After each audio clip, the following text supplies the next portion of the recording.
Bienvenidas y bienvenidos, gracias por estar en este programa. El día de hoy, por la mañana temprano, falleció un líder histórico del sindicalismo corporativo mexicano, Joaquín Hernández Galicia, conocido como La Quina, un hombre que durante muchos años formó parte de la estructura corporativa sindical en México. Y bueno, una historia que desde luego marca la vida política de este país en muchos sentidos.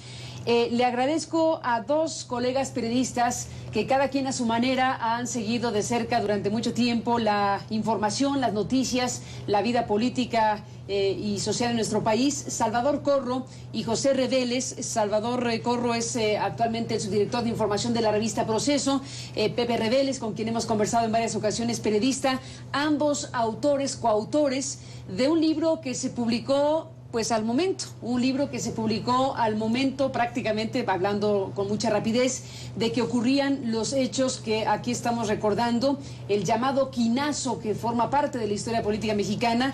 Bueno, pues quedó registrado con información que al paso de los años fue constatándose de otras maneras, pero que en ese primer momento, digámoslo así, de la información y del periodismo, tenía mucho sentido y mucho valor, hay que decirlo, el hecho de que Salvador Corro y José Reveles hayan escrito La Quina, el lado oscuro del poder. Ahí se narraba. José, Salvador, buenas noches, bienvenidos a los dos. ¿Cómo fueron las cosas? Hoy recordémoslo. Buenas noches, voy a contar una parte y Pepe seguramente otra la va a complementar.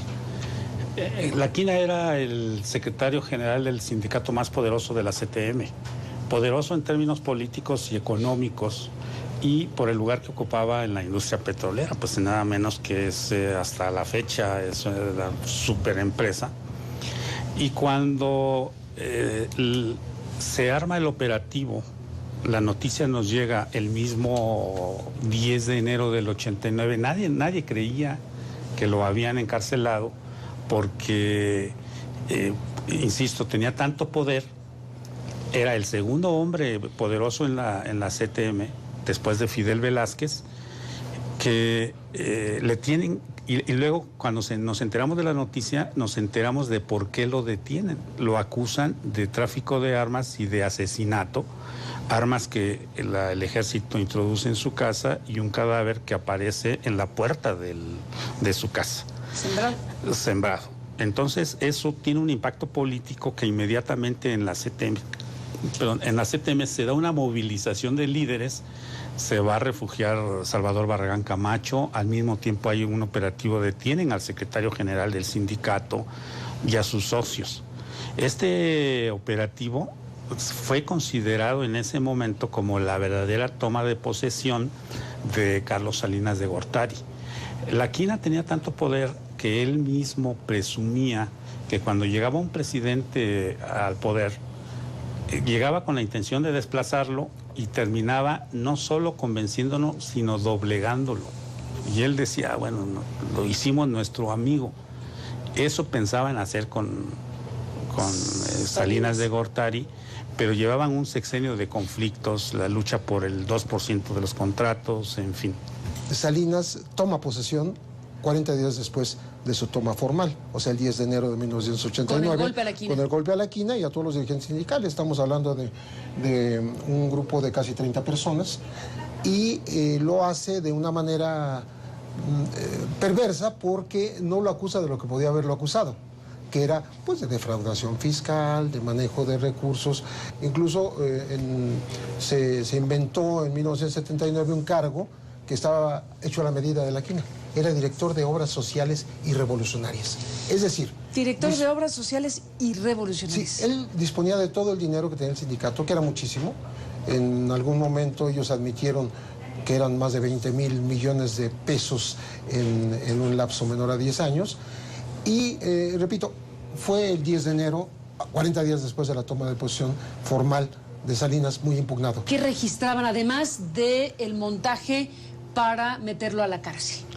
La Quina tenía una estructura de poder de control sindical que controlaba a los líderes en las secciones, en todos los lugares donde hay instalaciones petroleras.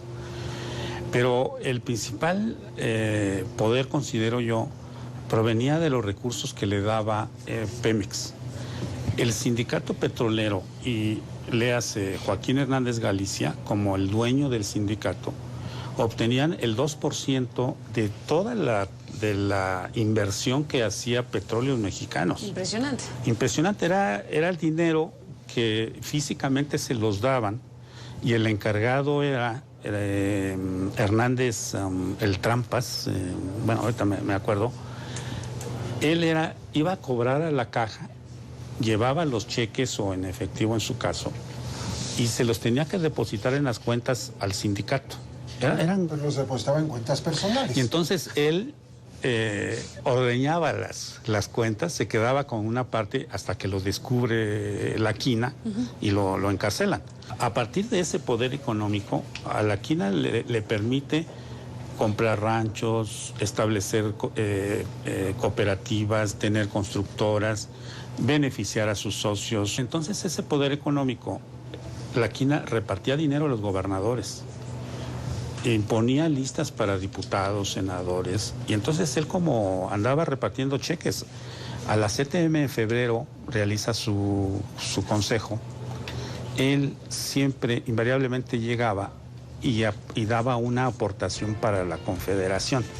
Habría que saber si ese dinero iba a la cuenta de la Confederación o a la cuenta personal de Fidel Velázquez, en fin.